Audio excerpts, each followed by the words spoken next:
वो जिसे काफी अरसे से हम घेरे हुए हैं।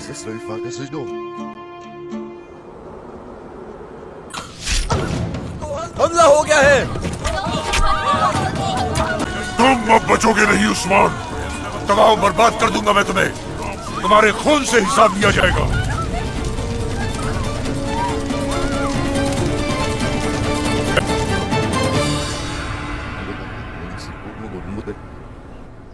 क्या तुम लोगों को किसी ने देखा तो नहीं जब बारूद दीवारों की बुनियादों में रख रहे थे? नहीं मेरे हुजूर, नहीं।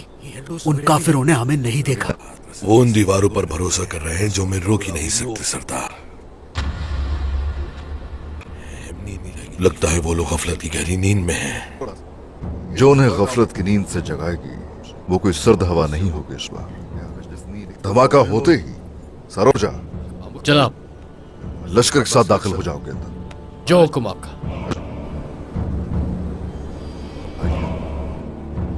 चलो जवानों, तैयार।